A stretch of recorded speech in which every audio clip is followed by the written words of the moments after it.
आधार करुणा करुणी मजला तार प्रभुदेवा तू मम आधार करुणा करुणी मजला तार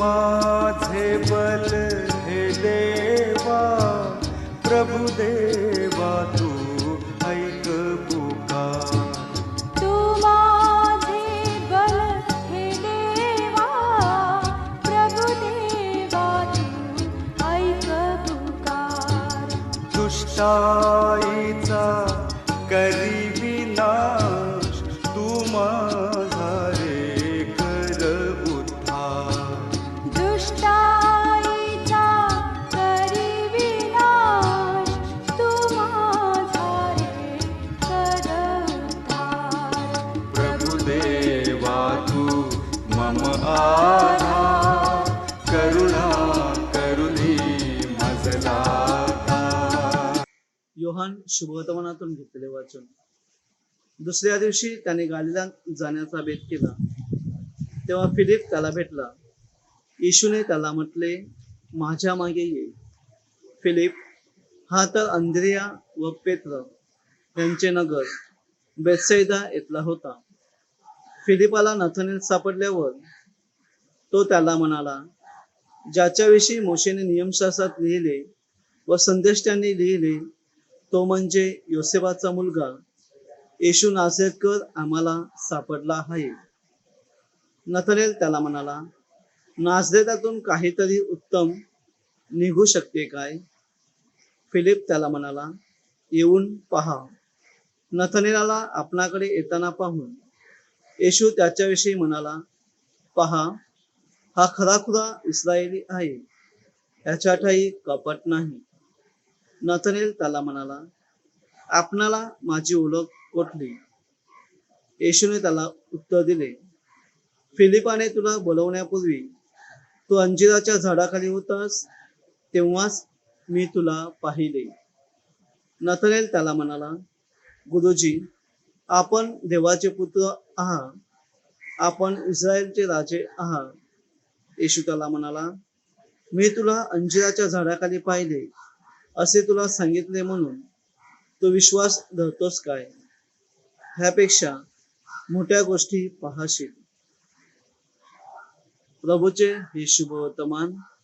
हे ख्रिस्ता तुझी स्तुती असो.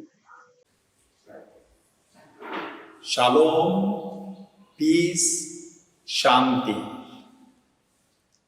आज आपण संत योहानाच्या शुभवर्तमानाचा अभ्यास करणार आहोत. नव्या करारामध्ये संत योहानाच्या नावावरती एकूण 5 पुस्तकं आहेत. शुभवर्तमान, 3 पत्रे आणि प्रकटीकरणाचं पुस्तक. त्यापैकी आपण शुभवर्तमानाचा अभ्यास करणार आहोत. हे योहानाचं शुभवर्तमान इतर 3 शुभवर्तमानांपेक्षा वेगळं आहे. संत मार्क, संत मत्तय आणि संत लूक ह्या शुभवर्तमानांना समदर्शी शुभवर्तमान म्हणतात, कारण त्यामध्ये बरेचसं साम्य आहे. परंतु योहानाचं शुभवर्तमान त्या 3ही शुभवर्तमानांपेक्षा पूर्णपणे वेगळं आहे. त्या शुभवर्तमानामध्ये प्रभू येशू ख्रिस्ताचा जन्म, त्याचं बालपण ह्याविषयी कुठलीच माहिती देण्यात आलेली नाही. तर प्रभू येशू ख्रिस्ताच्या जीवनावरती सखोल चिंतन करण्यात आलेलं आहे. म्हणून ह्या शुभवर्तमानाला आध्यात्मिक स्वरूपाचं शुभवर्तमान म्हटलं जातं. आणि ह्या शुभवर्तमानासाठी जे चिन्ह वापरलं जातं ते चिन्ह आहे गरुडाचं. गरुड आकाशामध्ये उंच भरारी घेत असतं. त्याचप्रमाणे गिधाड देखील आकाशामध्ये उंच भरारी घेत असतं. फरक इतकाच आहे की गिधाडाची नजर खाली असते. ते कितीही उंचीवर गेलं तर शेवटी खाली उतरून किडे मुंगे आणि मेलेले प्राणी खाण्यासाठी थांबलेलं असतं. परंतु गरुडाची नजर मात्र सूर्याकडे लागलेली असते. सतत नवनवी उंची गाठण्यासाठी ते प्रयत्नशील असतं. अगदी त्याचप्रमाणे संत योहानाचं शुभवर्तमान जर आपण वाचायला सुरुवात केली तर प्रत्येक वेळेला माणसाने नवी नवी श्रद्धेची उंची गाठलेली आहे असं आपल्याला दिसायला लागतं. असं हे शुभवर्तमान. आज ह्या शुभवर्तमानाचा आपण विशेष अभ्यास करणार आहोत. ह्या शुभवर्तमानाचा लेखक नक्की कोण, ह्याविषयी एकूण 3 मतं प्रचलित आहेत. पहिलं मत, जब्दीचा पुत्र योहान हा याकोबाचा मुलगा. समदर्शी शुभवर्तमानामध्ये आपल्याला सांगण्यात आलेलं आहे की प्रभू येशू ख्रिस्त गालिल समुद्राजवळून जात असताना त्याने जब्दीचे मुलगे याकोब आणि योहान यांना पाचारण केलं. त्यापैकी हा जब्दीचा मुलगा योहान. परंतु ह्या जब्दीच्या मुलाविषयी अधिक माहिती ज्यावेळेला आपण मिळवू लागतो त्यावेळेला तो निरक्षर होता असं आपल्याला प्रेषितांची कृत्ये अध्याय 4 वचन 13 मध्ये सांगण्यात आलेलं आहे. म्हणून ही शक्यता बायबल अभ्यासकांनी फेटाळून लावलेली आहे. दुसरी शक्यता, प्रिय शिष्य. प्रिय शिष्य हा शब्द फक्त योहानाच्या शुभवर्तमानावर येतो की हा येशूच्या उराशी टेकलेला होता. भोजन समयी त्याला तो येशूच्या उराशी टेकून येशूच्या हृदयाची धडधड धनुकही ऐकत होता. परंतु हा प्रिय शिष्य नक्की कोण किंवा दुसरा शिष्य असा शब्द त्याच्यासाठी वापरण्यात आलेला आहे, हा नक्की कोण ह्याविषयी देखील बायबल अभ्यासकांमध्ये एकमत नाही. आणि तिसरी शक्यता आहे, योहानाच्या समुदायातील कोणी एक अध्यात्मवादी असा विद्वान. हा तिसरी शक्यता जी आहे ती शक्यता बऱ्याच बायबल अभ्यासकांनी उचलून धरलेली आहे की हा अध्यात्मवादी विद्वान. आता 2 गोष्टी त्याच्यामध्ये एकत्र आलेल्या आहेत, अध्यात्म आहे आणि विद्वत्ता आहे, पांडित्य आहे आणि पावित्र्य आहे, करुणा आहे आणि त्याचबरोबर कणखरपणा आहे, कळवळ आहे आणि त्याचबरोबर कडक शिस्त आहे. अशा प्रकारचा हा शिष्य, प्रिय शिष्य म्हणा, दुसरा शिष्य म्हणा, योहानाच्या शुभवर्तमानात समुदायातील कोणीतरी अध्यात्मवादी विद्वान असावा असं मत बऱ्याच बायबल अभ्यासकांनी मांडलेलं आहे. हे शुभवर्तमान नक्की कोणत्या काळात लिहिलं गेलं? एकंदरीत शुभवर्तमानाची रचना पाहता, भाषा पाहता हे शुभवर्तमान इसवी सन 95 ते 110च्या दरम्यान एफेसस किंवा इफिस ह्या ठिकाणी लिहिलं गेलं असावं असं सांगण्यात आलेलं आहे. आणि त्याला 3 महत्वाची कारणं बायबल अभ्यासक आपल्याला पुरवतात. पहिलं कारण, संत आयरेनियस जे इसवी सन 130 आणि 200 ह्या काळामध्ये होऊन गेलेले आहेत, त्यांनी आपल्या लिखाणात आपले गुरु संत पॉलिकार्प जे स्मेरणाचे बिशप होते, त्यांचा मृत्यू 155 साली झालेला होता, ह्यांनी शुभवर्तमानकार योहान यांचं प्रवचन ऐकलेलं होतं असा उल्लेख केलेला आहे. योहान त्यावेळेला इफिस किंवा एफेसस या ठिकाणी वास्तव्य करीत होता. दुसरं कारण की प्रकटीकरणाचा लेखक सुद्धा ह्याच शुभवर्तमानाचा लेखक असेल तर हा योहान त्यावेळेला पात्मबेटावरती तुरुंगात होता. हे पात्मबेट इफिसच्या जवळ आहे, एफेससच्या जवळ आहे. आणि तिसरं कारण, योहानचा समुदाय इफिस येथे राहत होता. आपल्याला शुभवर्तमानात सांगण्यात आलेलं आहे की त्या शिष्याने तिला आपल्या घरी नेले. आपल्या घरी नेले म्हणजे नक्की कुठे नेले त्याविषयी एक स्पष्टीकरण असं दिलं जातं की जिथे तो शिष्य राहत होता तेथे नेले. ते ठिकाण होतं एफेसस. कालांतराने इसवी सन 431 साली एफेसस या ठिकाणी मोठी परिषद भरली. विषय होता, पवित्र मरिया नक्की कोण? मानवाची आई, ख्रिस्ताची आई की देवाची आई? आणि शेवटी त्याच ठिकाणी शिक्कामोर्तब करण्यात आला की येशू हा जर मानव आणि देव असेल तर त्या येशूला जन्म देणारी पवित्र मरिया ही देखील देवाची आई आहे. आणि ग्रीक भाषेमध्ये त्यासाठी शब्द वापरला जातो थिओटॉकॉस. त्या थिओटॉकॉस शब्दावरती शिक्कामोर्तब करण्यात आलं आणि ती धर्मपरिषद भरलेली होती इफिस या ठिकाणी. तात्पर्य, योहानकृत शुभवर्तमान इसवी सन 95 ते 110 मध्ये एफेसस या ठिकाणी लिहिण्यात आलेला आहे. योहानाचा समुदाय किंवा श्रद्धेचा समुदाय कसा होता? हा श्रद्धेचा समुदाय एकूण 5 टप्प्यांमधून गेलेला होता. The community of the beloved disciple नावाचं एक पुस्तक फादर रेमंड ब्राऊन यांनी लिहिलेलं आहे.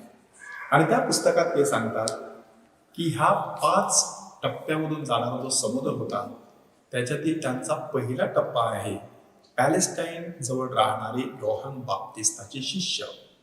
अगदी शुभवर्तमानाच्या सुरुवातीलाच आपल्याला योहानाची ओळख करून देण्यात आलेली आहे. योहान देखील कालांतराने आपल्या शिष्यांना प्रभू येशू ख्रिस्ताची ओळख करून देतो आणि ते दोन्ही शिष्य प्रभू येशू ख्रिस्ताच्या मागे जातात आणि प्रत्यक्ष तिकडे राहतात. तिथून बाहेर पडल्यानंतर इतरांना प्रभू येशू ख्रिस्त हा मशीहा असल्याची घोषणा करतात आणि त्यांना प्रभू येशू ख्रिस्ताकडे घेऊन येतात. अशा प्रकारची जी साखळी आहे त्या साखळीच्या आधारे बायबल अभ्यासकांनी निष्कर्ष काढलेला आहे की पॅलेस्टाईन जवळ राहणारे योहान बाप्तिस्ताचे शिष्य हे येशूचे शिष्य बनले. तोच संत योहानाचा श्रद्धा समुदाय असावा. दुसरा टप्पा मोशेच्या नियमशास्त्रानुसार चालणारे यहुदी लोक, की त्यांना मोशेचं नियमशास्त्र प्रिय होतं, परंतु प्रभू येशू ख्रिस्ताने मोशेच्या नियमशास्त्रावरती केलेलं भाष्य त्यांना फार आवडलं. त्यांनी ताबडतोब प्रभू येशू ख्रिस्ताचं शिष्यत्व पत्करलं. इतकंच नाही तर जवळच असलेल्या शोमरोनी लोकांना त्यांनी ही सुवार्ता द्यायला सुरुवात केली आणि त्यांचं मन परिवर्तन करण्यामध्ये ते गुंतलेले होते. त्याचा अनुभव आपल्याला योहानाचं शुभवर्तमान अध्याय 4 वाचताना येतो की त्या ठिकाणी प्रभू येशू ख्रिस्त एका शोमरोनी स्त्रीशी गप्पा गोष्टी करतो. कालांतराने तीच शोमरोनी स्त्री प्रेषिता बनते, गावात जाते, शुभवार्ता पसरविते, सगळ्यांना प्रभू येशू ख्रिस्ताच्या चरणापाशी घेऊन येते. येशू देखील मोठ्या मनाने त्यांच्या गावात पाऊल टाकतो. 2 दिवस तिथे राहतो, त्यांना देवराज्याची सुवार्ता सांगतो. तिसरा गट आहे सभास्थानातून बहिष्कृत करण्यात आलेले यहुदी आणि त्याच्यामध्ये यहुदी अधिकारी, की त्यांना कुठेतरी आतमधून समजलेलं होतं की प्रभू येशू ख्रिस्त हाच खरा जगाचा तारणारा आहे, मशीहा आहे. परंतु इतर यहुदी लोकांनी मात्र ते स्वीकारलं नाही. म्हणून त्या यहुदी अधिकाऱ्यांना सभास्थानातून बहिष्कृत करण्यात आला. योहानाचं शुभवर्तमान अध्याय 9 मध्ये आपल्याला जन्मांध व्यक्तीचा चमत्कार ऐकायला मिळतो. त्याच्यामध्ये देखील अशाच प्रकारचं चित्र दिसतं की जो जन्मांध आता डोळस बनलेला आहे तो प्रभू येशू ख्रिस्ताच्या मागे जाण्याचा प्रयत्न करतो, मात्र त्याला यहुदी लोकच आडकाठी घालण्याचा प्रयत्न करतात. चौथ्या गटामध्ये सभास्थानात राहूनच येशूवर श्रद्धा ठेवणारे यहुदी लोक, म्हणजे आपल्याला शक्य नसल्यामुळे सभास्थानातून ते बाहेर पडत नव्हते, परंतु प्रभू येशू ख्रिस्तावर मात्र त्यांनी आपला भरवसा प्रकट केलेला होता. त्यामध्ये योहानाच्या शुभवर्तमानातील अध्याय 3 मध्ये नमूद करण्यात आलेला निकोदेमस ह्याचा उल्लेख करावा लागेल. तो देखील गुप्तपणे येशूचा शिष्य होता. उघडपणे तो प्रभू येशू ख्रिस्ताकडे येऊ शकलेला नाही. का नाही ते आपण लवकरच थोड्याशा अभ्यासाद्वारे पाहणार आहोत. आणि शेवटी 5वा गट आहे की हा श्रद्धावंतांचा समुदाय छळणुकीच्या काळामध्ये पॅलेस्टाईनमधून निघून एफेसस इफिस ह्या ठिकाणी स्थलांतरित झाला. त्या ठिकाणी त्यांना बरेचसे ग्रीक भाषिक किंवा ज्याला आपण हेल्लेनी म्हणतो ते हेल्लेनी येऊन त्यांना मिळाले आणि ते सगळेजण एकत्र जीवन जगू लागले. त्यासाठी योहानाचं शुभवर्तमान अध्याय 12 वाचून बघा. त्या ठिकाणी फिलिप बेत्सैदाकर ह्याच्याकडे काही हेल्लेनी लोक येतात आणि आम्हाला येशूला भेटायचं आहे अशी विनंती करतात. मग फिलिपने त्यांना आंद्रियाकडे आणलं. फिलिप आणि आंद्रिया ह्या दोघांनी त्यांना प्रभू येशू ख्रिस्ताकडे आणलं. ही संपूर्ण जी साखळी आहे ती साखळी ह्या श्रद्धावंतांच्या समुदायाच्या प्रवासाची साखळी आहे. एवढं सगळं असून सुद्धा येशूला मशीहा म्हणून न स्वीकारणारे कट्टर यहुदी ह्या सर्व 5ही गटांना शेवटपर्यंत विरोध करत राहिले. म्हणून सातत्याने हे शुभवर्तमान वाचत असताना प्रभू येशू ख्रिस्त आणि यहुदी यांच्यामध्ये मोठा संघर्ष आणि वादविवाद झाल्याचं आपल्याला वाचायला मिळतं. त्याच्यासाठी फक्त अध्याय 7 तुम्ही वाचून बघा. त्यामध्ये कशा पद्धतीने येशू आणि यहुदी यांच्यामध्ये संघर्ष पेटलेला आहे तो दिसून येईल. योहानाच्या शुभवर्तमानाचे एक महत्वाचं वैशिष्ट्य म्हणजे इतर शुभवर्तमान जे सण सोहळे कुठेच नमूद करत नाही, त्या सण सोहळ्यांचा उल्लेख या शुभवर्तमानाने केलेला आहे. इतर शुभवर्तमानामध्ये शब्बाताचा उल्लेख आलेला आहे, परंतु ह्या शुभवर्तमानामध्ये शब्बाताविषयी विशेष माहिती देखील देण्यात आलेली आहे की आज शब्बात आहे, बाज उचलणे तुला योग्य नाही, अशा प्रकारचं वाक्य ह्या शुभवर्तमानामध्ये अध्याय 5 मध्ये पंगू माणसाच्या चमत्काराच्या वेळेला आलेला आहे. किंवा वल्लांडनाच्या वेळेला प्रभू येशू ख्रिस्त भाकरीचा चमत्कार करतो. एकूण 3 वेळा येशू वल्लांडन सणाचा उल्लेख करतो. त्यावरून येशूचं प्रेषित कार्य 3 वर्ष असावं असा निष्कर्ष बायबल अभ्यासकांनी काढलेला आहे. मंडपाच्या सणाचा देखील प्रभू येशू ख्रिस्त उल्लेख करतो किंवा मंडपाच्या सणाच्या दिवशी येशू आपण जिवंत पाण्याचा झरा आहोत असा प्रकट करतो, जगाचा प्रकाश आणि उत्तम मेंढपाळ असल्याचं जाहीर करतो. हा मंडपाचा सण यहुदी लोकांसाठी अत्यंत महत्वाचा होता. यहुदी लोकांसाठी 3 महत्वाचे सण होते की ज्या सणाच्या दिवशी ते जेरुसलेमला हटकून उपस्थित राहत असत. वल्लांडनाचा सण, मंडपाचा सण आणि पेंटेकॉस्टचा सण. वल्लांडनाचा सण पहिल्यांदा इजिप्तमध्ये साजरा करण्यात आला आणि त्यानंतर तो प्रत्येक वर्षी साजरा केला जात असे. तो सण एवढा महत्वाचा मानला जायचा की त्यासाठी सर्व पुरुषांनी आपल्या कुटुंबासमवेत जेरुसलेमच्या मंदिरात यावं अशा प्रकारचा धार्मिक नियम होता. पेंटेकॉस्टचा सण की ज्या दिवशी दावीद जन्माला असं सांगितलं जातं, ज्या दिवशी सिनाई पर्वतावरती परमेश्वराने 10 आज्ञा मोशेला दिल्या असंही सांगण्यात येतं, तो पेंटेकॉस्टचा सण. आणि प्रेषितांची कृत्ये अध्याय 2 मध्ये आपल्याला त्याच्याविषयी वाचायला मिळतं की त्या पेंटेकॉस्टच्या सणाच्या दिवशी सगळ्यात कडून लोक जेरुसलेमला गोळा झाले होते, मंदिराच्या परिसरामध्ये होते. आणि मंडपाचा सण की यहुदी लोक 40 वर्षे रानामध्ये चालत राहिले. त्या काळामध्ये त्यांनी जिकडे तिकडे मंडपामध्ये वस्ती केली. नंतर जेव्हा ते पवित्र भूमीमध्ये स्थायिक झाले त्यावेळेला आपला प्रथम फळाचा उपज परमेश्वराला अर्पण करण्यासाठी ते जेरुसलेमच्या मंदिराच्या परिसरामध्ये छोटे छोटे तंबू ठोकत असत. त्यावरून तो मंडपाचा सण सुरू झाला. प्रभू येशू ख्रिस्ताच्या रूपांतराचा प्रसंग तुम्हाला आठवत असेल की त्या दिवशी रूपांतर झाल्याबरोबर पेत्राने त्याला सांगितलं, आपण इथे 3 मंडप उभारू, मोशेसाठी 1, एलियासाठी 1 आणि आपल्यासाठी 1. कदाचित तो मंडपाच्या सणाचा दिवस असावा असं काही बायबल अभ्यासक आपल्याला सांगतात. त्यानंतर मंदिर समर्पणाचा सण मक्काबीच्या पुस्तकामध्ये इसवी सन पूर्व 164 साली मंदिराचं शुद्धीकरण करण्यात आलेलं होतं आणि म्हणूनच मक्काबी बंधूंना यहुदी लोक मशिहा आणि तारणारा म्हणून समजत असत. त्यांच्या ह्या कृत्याच्या स्मरणार्थ दरवर्षी मंदिर समर्पणाचा सण साजरा केला जात असे. हा मंदिर समर्पणाचा सण डोळ्यासमोर ठेवूनच आपण मशिहा असल्याचे येशू योहानाच्या शुभवर्तमानात अध्याय 10 वचन 22 ते 42 मध्ये स्पष्ट करतो. ह्या शुभवर्तमानाची रचना, संपूर्ण शुभवर्तमान एकूण 4 भागांमध्ये विभागण्यात आलेला आहे. सुरुवातीला प्रस्तावना आहे. ती प्रस्तावना अध्याय 1 वचन 1 ते 18 ह्याच्यामध्ये देण्यात आलेली आहे.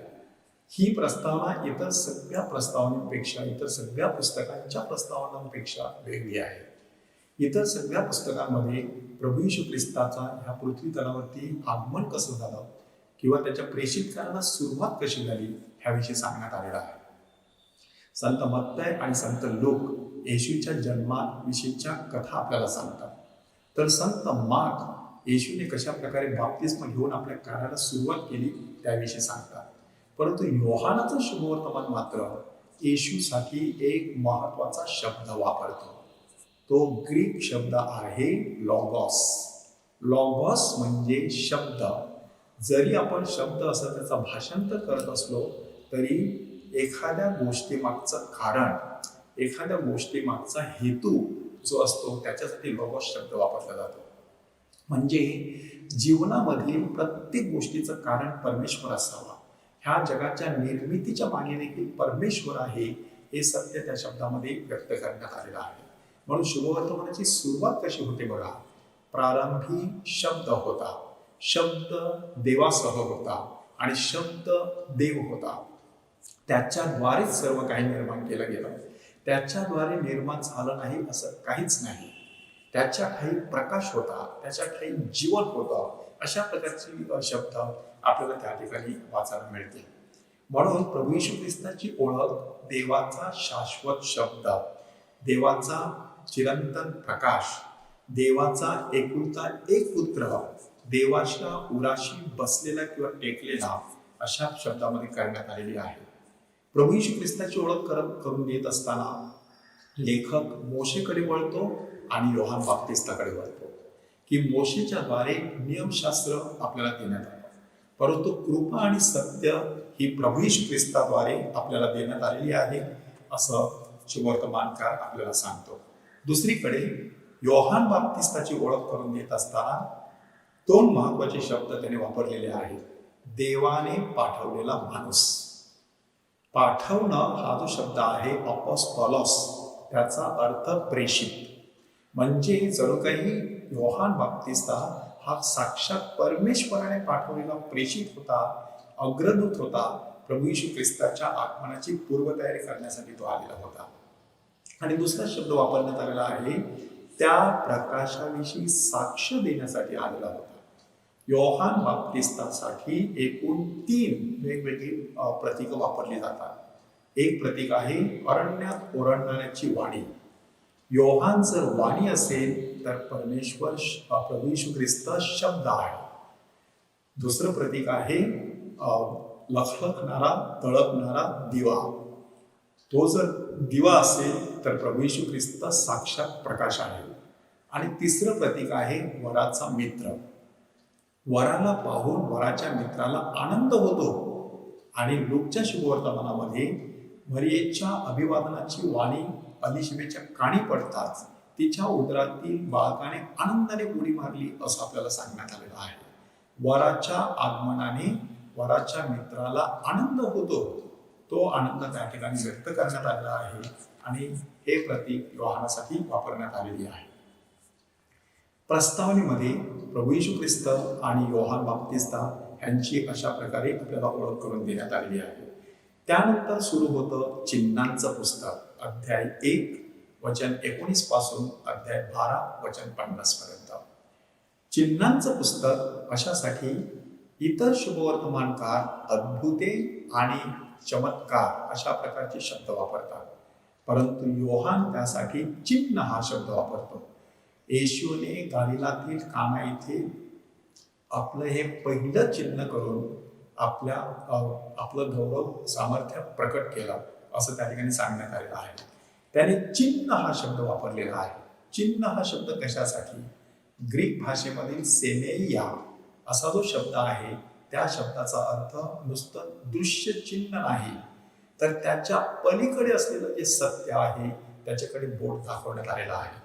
आणि म्हणूनच ह्या शुभवर्तमानामध्ये प्रभू येशू ख्रिस्तासाठी वेगवेगळी प्रतीकं वापरण्यात आलेली आहेत की येशूला देवाचं कोकरू असं म्हणण्यात आलेलं आहे. योहान बाप्तिस्ता येशूची ओळख करून देताना काय म्हणतो? पहा, जगाची पापे दूर करणारं देवाचं कोकरू. किंवा 2 शिष्य त्याच्या मागे जातात, ते त्याला गुरुजी म्हणतात किंवा रब्बी म्हणतात. गुरुजी, आपण कुठे राहता? त्यांना भेटून आल्यानंतर त्यातील एक शिष्य जो आहे आंद्रिया, तो आपल्या सख्या भावाला पेत्राला जाऊन सांगतो, आम्हाला मशीहा सापडलेला आहे. कालांतराने फिलिप आणि नथनेल यांनाही सुवार्ता मिळते आणि नथनेल देखील कबूल करतो की तुम्ही देवाचे पुत्र आहात, तुम्ही इस्रायलचा राजा आहात. अशा प्रकारे प्रभू येशू ख्रिस्ताचं वर्णन वेगवेगळ्या चिन्हांद्वारे करण्यात आलेलं आहे, प्रतीकांद्वारे करण्यात आलेलं आहे. पण आता आपण जी चिन्हे हा शब्द वापरतो, तो शब्द अद्भुत कृत्यांशी संबंधित आहे. येशू ख्रिस्ताने बरीचशी कृत्ये केली. हा शुभवर्तमानकार अगदी शेवटी आपल्याला सांगतो की येशूने केलेली चिन्हे, त्याने दिलेली शिकवण जर मी सगळी लिहत बसलो तर मी लिहिलेली पुस्तके ह्या जगात मावणार नाही असे मला वाटते. परंतु ही लिहिली आहे की त्याद्वारे तुम्ही विश्वास ठेवावा आणि विश्वास ठेवून तुम्हाला त्याच्या काही सार्वजनिक जीवन प्राप्त व्हावे. म्हणजे प्रभू येशू ख्रिस्ताच्या जीवनातील कितीतरी चिन्ह होती, त्यापैकी 7 चिन्हे किंवा 7 चमत्कार संत योहानाने निवडलेले आहेत आणि ते चमत्कार त्याने आपल्या समोर सादर केलेले आहेत. त्या प्रत्येक चमत्काराद्वारे प्रभू येशू ख्रिस्ताचं ईश्वरी स्वरूप प्रकट झालेलं आहे. त्यातील पहिला चमत्कार लवकरच आपण तो दुसऱ्या अधिवेशनामध्ये अभ्यासासाठी घेणार आहोत. तो आहे काना गावचं लग्न. त्यानंतर त्याच काना या ठिकाणी पुन्हा एकदा येशू येतो, त्यावेळेला अंमलदाराच्या मुलाला बरे करणे हा दुसरा चमत्कार घडतो. तिसरा चमत्कार बेथसेदा येथे असलेल्या पंगू माणसाविषयी, की 38 वर्षे आजारी असलेला हा पंगू माणूस त्या ठिकाणी बरा होतो. त्यानंतर भाकरींचा चमत्कार, म्हणजे जवाच्या 5 भाकरी आणि केवळ 2 मासोळ्या ह्याच्या जोरावरती 5,000 लोकांना तृप्त करण्याचा चमत्कार प्रभू येशू ख्रिस्ताने केला. त्यानंतर लगेच पाण्यावरून चालण्याचा चमत्कार प्रभू येशू ख्रिस्ताने केलेला आहे. त्यानंतर जन्मांधाला दृष्टी देणं, मृत लाजरसला जिवंत करणं, अशा प्रकारची एकूण 7 चिन्हे संत योहानाने आपल्या शुभवर्तमानासाठी निवडलेली आहे. ह्या चिन्हांचा उल्लेख करत असतानाच हळूच योहान शुभवर्तमानकार आपल्या समोर प्रभू येशू ख्रिस्ताचं आत्मप्रकटीकरण सादर करतो. आत्मप्रकटीकरण म्हणजे येशू नक्की कोण आहे ते हळूच तो आपल्याला सांगून जातो. त्यासाठी सुद्धा केवळ ह्याच शुभवर्तमानामध्ये तुम्हाला येशूच्या तोंडातील 7 मी वचने ऐकायला मिळतील. त्यातील पहिलं मी वचन आहे, मीच जीवनाची भाकर आहे, मीच जगाचा प्रकाश आहे, मी मेंढवाड्याचं दार आहे, मीच उत्तम मेंढपाळ आहे, पुनरुत्थान आणि जीवन मीच आहे, मार्ग सत्य आणि जीवन मीच आहे, मीच खरा द्राक्षवेल आहे. त्याद्वारे मी जो आहे तो आहे अशी ओळख मोशेला करून देणाऱ्या याहवे किंवा इस्रायलचा देव परमेश्वर ह्याची आपल्याला आठवण झाल्याशिवाय राहणार नाही. ह्याच्याच अगदी दुसऱ्या बाजूला जेव्हा योहान बाप्तिस्ताला विचारण्यात आलं, तुम्ही एलिया आहात का? तो म्हणाला नाही. तुम्ही संदेष्टा आहात का? तो म्हणाला नाही. तुम्ही मशीहा किंवा ख्रिस्त आहात का? आणि त्याने नाही असेच उत्तर दिले. मी नाही, मी नाही, मी नाही असं उत्तर देऊन जो मी आहे त्या येशूचं जणू काही त्याने पूर्वतयारी आपण करत आहोत असं सूचित केलेलं आहे. तिसरा भाग आहे गौरवाचं पुस्तक. चिन्हांच्या पुस्तकामध्ये येशूच्या कार्याविषयी माहिती देण्यात आलेली आहे, परंतु गौरवाच्या पुस्तकामध्ये येशूच्या दुःख सहन, मरण आणि पुनरुत्थानाची माहिती देण्यात आली आहे. त्याला देखील एकूण 4 उपविभाग आहेत. पहिल्या भागात येशू आपल्या शिष्यांचे पाय धुतो आणि त्यांना प्रीतीची नवी आज्ञा देतो. त्याद्वारे येशूने केवढा मोठा नम्रतेचा कळस गाठलेला आहे बघा. केवळ ह्याच शुभवर्तमानामध्ये संत योहान बाप्तिस्त सांगतो की माझा ऱ्हास व्हावा आणि त्याची वृद्धी व्हावी हे अगत्याचं आहे. आणि तोच योहान बाप्तिस्ता इतरत्र आपल्याला सांगतो, त्याच्या पायतनाचा बंध सोडवण्याची देखील माझी पात्रता नाही. तो पायतनाच्या बंधाविषयी बोलतो, परंतु येशू मात्र खाली वाकून नुसता पायतनाचा बंध मोकळा करत नाही, तर साक्षात आपल्या प्रेषितांचे पाय धुतो. म्हणजे योहान बाप्तिस्तापेक्षाही नम्रता त्याने त्या ठिकाणी गाठलेली आहे. आणि ती कृती करत असताना प्रीतीची नवी आज्ञा देतो. तुम्ही एकमेकांवर प्रीती करावी, जशी मी तुमच्यावरती केलेली आहे तशी तुम्ही एकमेकांवरती प्रीती करावी. एकमेकांवरती प्रीती कशी करावी? जशी मी केलेली आहे. येशूने उदाहरण किंवा कित्ता घालून दिलेला आहे तशी प्रीती करण्यासाठी आपल्याला अध्याय 13 मध्ये मार्गदर्शन करण्यात आलेलं आहे. त्यानंतर फेअरवेल डिस्कोर्स म्हणजे येशूचं निरोपाचं भाषण. इस्रायली लोकांमध्ये ही एक संकल्पना होती, माणूस हे जग सोडून जाण्यापूर्वी लांबलचक भाषण द्यायचं. तसं भाषण याकोबाने आपल्या 12 पुत्रांना दिलं तसंच भाषण मोशेने आपल्या लोकांना दिला, तसंच भाषण दाविदाने आपल्या मुलाला शल्मोनाला दिला. म्हणजे अशी ही जी परंपरा आहे, त्याच परंपरेचा भाग म्हणजे येशू आता ह्या जगातून निघून जाणार आहे. निघून जाण्यापूर्वी आपल्या प्रेषितांना तो निरोपाचं भाषण देतो. त्या भाषणामध्ये प्रेम, कैवारी असलेला पवित्र आत्मा, द्राक्षवेल आणि फाटे, ऐक्यासाठी प्रार्थना, ह्या सगळ्यांना तो सुंदररित्या एकाच गुंफामध्ये गुंफतो. त्यानंतर येशूचं दुःख सहन आणि त्याचा क्रूसावरील मृत्यू, अध्याय 18 आणि 19, आणि येशूचं पुनरुत्थान आणि त्याची दर्शनं, अध्याय 20. ह्या दर्शनामध्ये विशेष स्पर्शून जाणारं दर्शन आहे मरिया मग्दलेनाला त्याने दिलेलं दर्शन, किंवा मरिया मग्दलेनाला घडलेलं दर्शन, 10 प्रेषितांना घडलेलं दर्शन, थोमाला घडलेलं दर्शन. असा उल्लेख इतर शुभवर्तमानामध्ये कुठेच आपल्याला वाचायला मिळत नाही. चौथा भाग आहे ह्या शुभवर्तमानाचा समारोप, अध्याय 21 वचन 1 ते 25.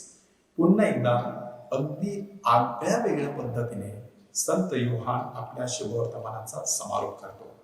153 माशाचा घोळका मिळण्याचा चमत्कार, पेत्राने दिलेली कबुली, आगळ्या वेगळ्या पद्धतीने कसं तो आपल्या स्वामीवरती प्रेम करतो, आणि त्याची केलेली नियुक्ती मेंढपाळ म्हणून करण्यात आलेली एका कोणी माणसाची नियुक्ती, आणि मग शेवटी शुभवर्तमानाचा हेतू आणि समाप्ती, अशा विविध पैलूंचा योहानाने ह्या पुस्तकामध्ये उल्लेख केलेला आहे. योहानाच्या शुभवर्तमानामध्ये काही वेगळेच विषय हाताळण्यात आलेले आहेत. काही उतारे वैशिष्ट्यपूर्ण आहेत की जे आपल्याला इतर शुभवर्तमानात वाचायला मिळत नाही. उदाहरणार्थ काना गावचं लग्न, कोणतं शुभवर्तमान त्याविषयी बोलत नाही. किंवा येशूची निकोदेमसने घेतलेली भेट, येशू आणि शोमरोन यांच्यामध्ये झालेला संवाद, व्यभिचारी स्त्रीला येशूने कशा पद्धतीने क्षमा करून सोडून दिलेला आहे त्याविषयीची माहिती. त्यावरती चिंतन करत असताना एक अभ्यासक म्हणतात की प्रभू येशू ख्रिस्ताने कोणती अट घातली होती की तुमच्यापैकी जो निष्पाप असेल त्याने पहिला दगड मारावा. आणि हे विचारवंत आपल्याला सांगतात, समजा त्या जमावामध्ये पवित्र मरिया असती तर पवित्र मरिया निष्पाप होती, तिने दगड मारला असता का? आणि त्याच्यावरती किती सुंदर चिंतन त्याने दिलेलं आहे बघा, की जरी पवित्र मरिया निष्पाप आहे तरी देखील तिने दगड मारला नसता. तिच्या मायेची, करुणेची, क्षमाशीलतेची उंची एवढी मोठी आहे की त्यामध्ये त्या व्यभिचारी स्त्रीची सगळी पापे जळून राख झाली असती, पण तिने दगड मात्र मारला नसता, तर तिला आपल्या पदराखाली घेतला असता. प्रभू येशू ख्रिस्ताने नेमकं तेच केलेलं आहे. कोणीच निष्पाप नव्हतं, प्रत्येक जण पापी होते. ते वरिष्ठापासून कनिष्ठापर्यंत आपल्या हातातील दगड भांडे तिथेच टाकून निघून गेले. मग ती स्त्री आणि येशू दोघेच राहिले. येशू निष्पाप होता, तो तिला सहज शिक्षा करू शकला असता, परंतु तो शिक्षा करत नाही, फक्त तिला एक नवीन जीवनाची दीक्षा देतो. ह्या पुढे पाप करू नकोस. ही नवीन जीवनाची दीक्षा, ह्या पुढे तुझं जीवन आता बदललं पाहिजे. अशाच प्रकारे जीवन जगणं सुरू ठेवायचं नाही, नवजीवनाला सुरुवात करायची. किंवा बेथसेदा येथील पंगू माणूस 38 वर्ष त्या ठिकाणी आजारी होता. त्या ठिकाणी देखील एक महत्वाचं वाक्य आलेलं आहे, त्याच्यावरती चिंतन होणं गरजेचं आहे. तिथे येशू सांगत आहे, पुन्हा इथे पाऊल टाकू नकोस, नाहीतर ह्यापेक्षा तुझं अधिक वाईट होईल. काय नक्की अधिक वाईट होईल? तशा प्रकारच्या जीवनाची एकदा सवय लागली की हृदय पाषाणमय बनतं, मन परिवर्तन कठीण होतं, ते अधिक वाईट होईल असं येशू सांगतो. किंवा जन्मांधाचा प्रसंग आहे, लवकरच आपण तो अभ्यासासाठी घेणार आहोत. किंवा येशू उत्तम मेंढपाळ आहे, इतर शुभवर्तमानामध्ये नुसतं दाखल्याच्या रूपाने आलेला आहे. ह्या ठिकाणी साक्षात येशू कसा उत्तम मेंढपाळ आहे ते आपल्याला सांगतो. त्या ठिकाणी एकूण 4 गट आहेत, ते आपण समजून घेणं गरजेचं आहे. मेंढपाळ, मेंढरा, लांडगा आणि बोलकरी. मेंढपाळ म्हटल्यानंतर मेंढरांना आपल्या पुढे आपल्याबरोबर नेतो, त्यांचा चारा पाणी याची काळजी घेतो. एवढंच नाही, त्यांच्यासाठी प्राण देण्याची देखील त्याची तयारी असते.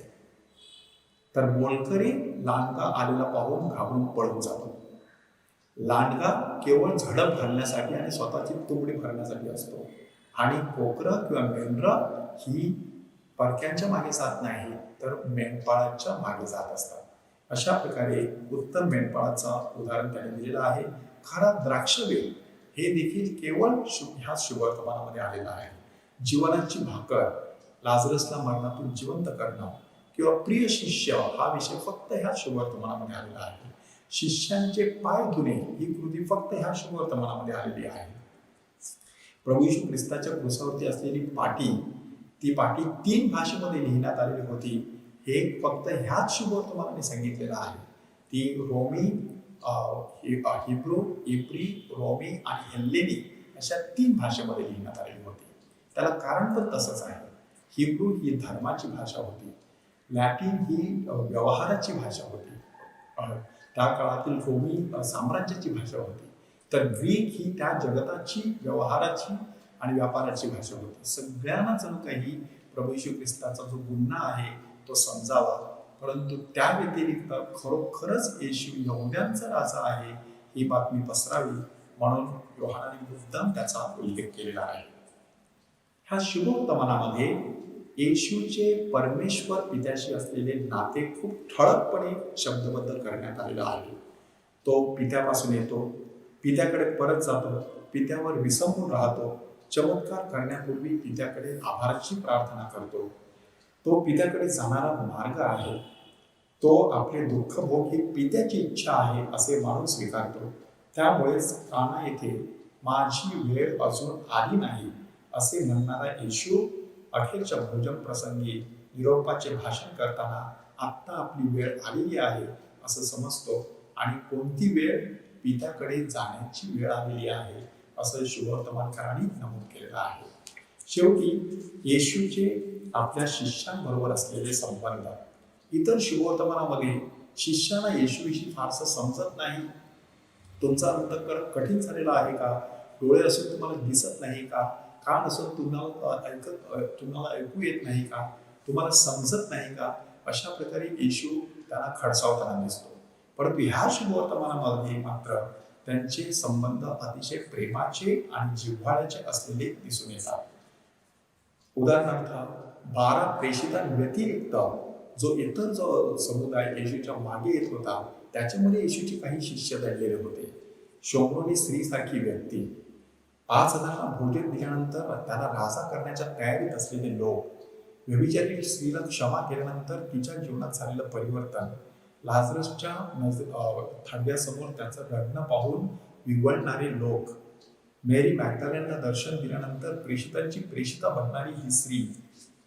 अशा प्रकारे आपल्या शिष्यांचे पाय धुणं, त्यांना प्रीतीची नवी आज्ञा देणं, त्यांना इतरांच्या पापांची क्षमा करण्याचा अधिकार देणं, थॉमसला श्रद्धेची देणगी देणं, पेत्राकडून प्रेमाचं वचन घेणं, त्याला मेंढपाळाची जबाबदारी देणं, ह्या सगळ्यामध्ये येशू आपल्या शिष्यांवरील जे प्रेम आहे ते प्रेम व्यक्त करत असताना दिसतो. पाणी हा विषय योहानाने एकूण 10 वेळा हाताळलेला आहे. येशू काना येथे पाण्याचा द्राक्षरस करतो. निकोदेमसला तो सांगतो, पाण्याने आणि पवित्र आत्म्याने जन्म घेतल्याशिवाय तुम्हाला स्वर्गाच्या राज्यात प्रवेश करता येत नाही. शोम्रोनी स्त्रीला तो जिवंत पाण्याचं अभिवचन देतो. बेतसैदा येथे तळ्याचं पाणी हलण्याची लोक वाट पाहत होते, त्यावेळेला जिवंत पाण्याचा झरा असलेला येशू त्या माणसाला बरं करतो. त्यानंतर येशू पाण्यावरून चालतो. श्रद्धावंतांच्या हृदयातून जिवंत पाण्याच्या नद्या वाहतील असं अभिवचन देतो. जन्मांधाला शिलोहाच्या पाण्याकडे, तळ्याकडे पाठवतो. लाजरसच्या कबरेसमोर उभा असताना त्याच्या डोळ्यातून पाणी येतं. गंगाळामध्ये पाणी घेऊन तो आपल्या प्रेषितांचे पाय धुतो आणि मरणानंतर सुद्धा त्याच्या कुशीतून रक्त आणि पाणी वाहू लागतं. ह्या विषयांव्यतिरिक्त योहानाच्या शुभवर्तमानामध्ये जीवन, फळ, श्रद्धा असे विषय योहानाने हाताळलेले आहेत. ह्या शुभवर्तमानातील सगळ्यात छोटं वाक्य आहे, येशू रडला. योहान अध्याय 11 वचन 35. येशू रडला हे शब्द नुसत्या योहानाच्या शुभवर्तमानात नव्हे तर संपूर्ण बायबलमधील छोटं वाक्य असलेले शब्द आहे. सर्वात छोटं वचन येशू रडला. आणि सर्वात महत्वाचं वाक्य, देवाने जगावर एवढी प्रीती केली की त्याने आपला एकुलता एक पुत्र दिला, अशासाठी की जो कोणी त्याच्यावर विश्वास ठेवतो त्याचा नाश होऊ नये, तर त्याला सार्वकालिक जीवन प्राप्त व्हावे. हे अधिवेशन या ठिकाणी संपवत असताना काही मुद्दे मी तुमच्या चिंतनासाठी देत आहे. पहिला महत्वाचा मुद्दा की आज आणि येत्या आठवड्यामध्ये अगदी सावकाशपणे आणि प्रार्थनापूर्वक संत योहानाचं शुभवर्तमान वाचून काढा. येशूसाठी वापरण्यात आलेली विविध नावे शोधून काढा. इतर शुभवर्तमानांपेक्षा ह्या शुभवर्तमानामधून येशूची प्रतिमा वेगळी कशी तुम्हाला जाणवली ते समजून घ्या. एक चिन्ह आणि एक वचन घ्यायचं. एक चिन्ह म्हणजे 7 चमत्कार आहेत, त्याच्यातला एखादा चमत्कार निवडायचा. 7 मी वचने आहेत, त्याच्यातलं एक वचन निवडायचं आणि त्याच्यावरती सखोल असं चिंतन करायचं. येशूच्या दुःख, सहन, मरण आणि पुनरुत्थानाचा वृत्तांत अध्याय 18, 19, 20 मध्ये देण्यात आलेला आहे. 1 तासभर वेळ काढायचा. 20 मिनिटामध्ये हे सगळं वाचून होते. पण त्यानंतर येशूच्या दुःख सहनाशी एकरूप होण्याचा प्रयत्न करायचा, त्याच्या मरणाशी एकरूप होण्याचा प्रयत्न करायचा आणि त्याच्या पुनरुत्थानाचा आस्वाद घेऊन तो आनंद अनुभवण्याचा प्रयत्न करायचा. योहानाच्या शुभवर्तमानाची 2 ओळख आपण करून घेतलेली आहे. दुसऱ्या अधिवेशनामध्ये आपण योहाना